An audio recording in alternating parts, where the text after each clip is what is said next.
देश में बढ़ रहे कोरोना संक्रमण की वजह से प्रधानमंत्री नरेंद्र मोदी अगले महीने होने वाली G7 समिट में हिस्सा नहीं लेंगे।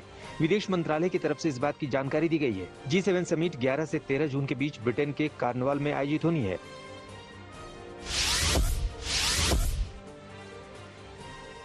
देश में ऑक्सीजन की वजह से मौत का सिलसिला थम नहीं रहा। गोवा में ऑक्सीजन सप्लाई बाधित होने से 4 घंटे में 26 मरीजों की जान चली गई।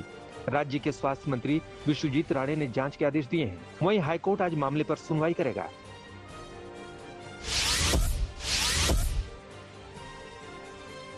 देश में कोरोना की दूसरी लहर के बीच देश के 18 राज्यों और केंद्र शासित प्रदेशों में नए केस कम हो रहे हैं।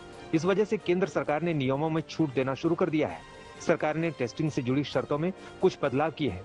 इसके मुताबिक अब एक से दूसरे राज्य में जाने से पहले RT-PCR टेस्ट कराना जरूरी नहीं होगा।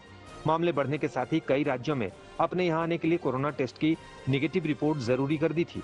इसके अलावा नई गाइडलाइन के मुताबिक अगर मरीज को 5 दिन से बुखार नहीं है तो उसे हॉस्पिटल से डिस्चार्ज करने से पहले भी RT-PCR टेस्ट करने की जरूरत नहीं होगी।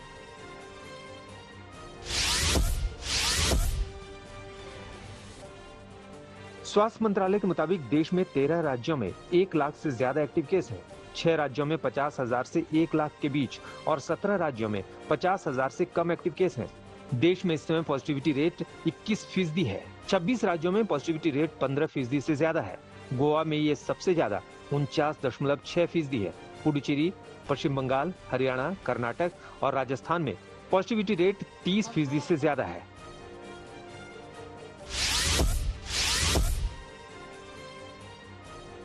स्वास्थ्य मंत्रालय के मुताबिक महाराष्ट्र, उत्तर प्रदेश, आंध्र प्रदेश, दिल्ली, राजस्थान, हरियाणा, छत्तीसगढ़, बिहार, गुजरात, मध्य प्रदेश, उत्तराखंड, झारखंड, तेलंगाना, चंडीगढ़ और लद्दाख में रोज मिल रहे नए मामलों में लगातार कमी आ रही है।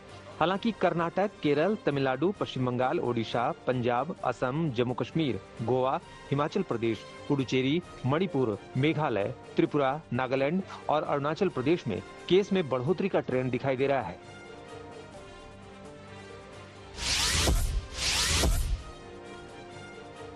उत्तर प्रदेश ने राज्य भर में कोरोना के बढ़ते मामलों को देखते हुए UPTET 2021 को स्थगित कर दिया है। फिलहाल अगले आदेश तक इसे आयोजित नहीं किया जाएगा। 25 जुलाई को प्रस्तावित परीक्षा के लिए 11 मई को विज्ञापन जारी होना था। इसके लिए 18 मई से आवेदन प्रक्रिया शुरू होनी थी।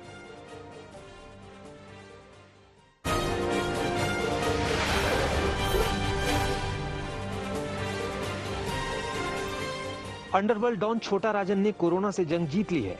उसे एम्स से डिस्चार्ज कर वापस तिहाड़ जेल भेज दिया गया। छोटा राजन को तिहाड़ की जेल नंबर 2 में कड़े सुरक्षा घेरे में रखा गया है। कोरोना होने पर राजन का 22 अप्रैल से जेल के अस्पताल में इलाज चल रहा था। हालत बिगड़ने पर उसे 25 अप्रैल को एम्स शिफ्ट किया गया था। इलाज के दौरान 7 मई को छोटा राजन की मौत की अफवाह उड़ी थी। इसके बाद उसी दिन एम्स ने इसका खंडन करते हुए कहा था कि वो न सिर्फ जिंदा है बल्कि रिकवर भी कर रहा है।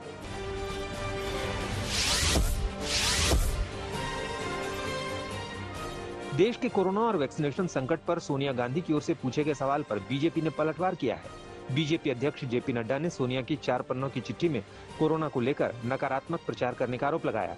उनका कहना है कि कांग्रेस के नेता नकारात्मकता फैला रहे हैं। बीजेपी अध्यक्ष JP नड्डा ने कहा कि अब कांग्रेस में नया चलन है, सारी जिम्मेदारी सेंट्रल विस्टा प्रोजेक्ट पर डाल दो।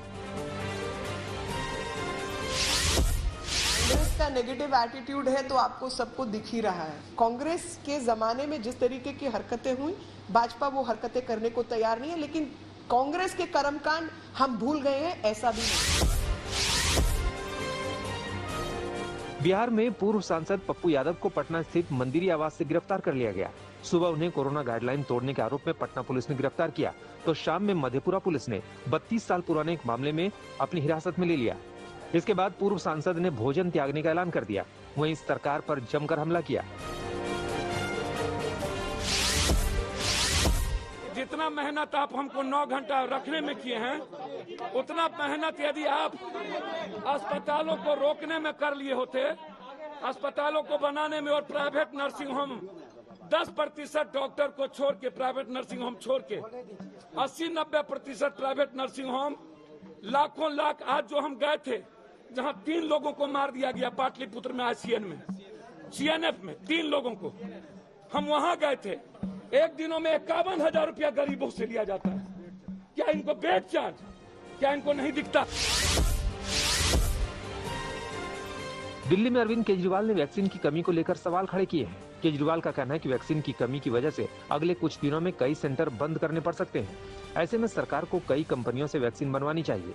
केजरीवाल के आरोप पर बीजेपी ने पलटवार किया है। बीजेपी सांसद मीनाक्षी लेखी ने कहा है कि केजरीवाल को लाइसेंस सिस्टम की जानकारी नहीं है। सरकार वैक्सीन बढ़ाने पर तेजी से काम कर रही है। दिल्ली में हमारे पास अब केवल कुछ दिन के वैक्सीन बचा है और ये समस्या देशव्यापी है। पूरे देश में इस वक्त वैक्सीन की भारी कमी हो रही है। इसलिए जरूरी है कि हम भारत में वैक्सीन का उत्पादन युद्ध स्तर पे बढ़ाएं और देश के हर नागरिक को अगले कुछ महीने में वैक्सीन लगाने की राष्ट्रीय योजना बनाएं। मैं आज एक सुझाव देना चाहता हूं। वैक्सीन बनाने का काम केवल 2 कंपनियां ना करें, कई कंपनियों को वैक्सीन बनाने में लगाया जाए। केंद्र सरकार इन दोनों कंपनियों से वैक्सीन बनाने का फार्मूला ले ले और उन सभी कंपनियों को दे दे जो सुरक्षित तरीके से वैक्सीन बना सकती हैं।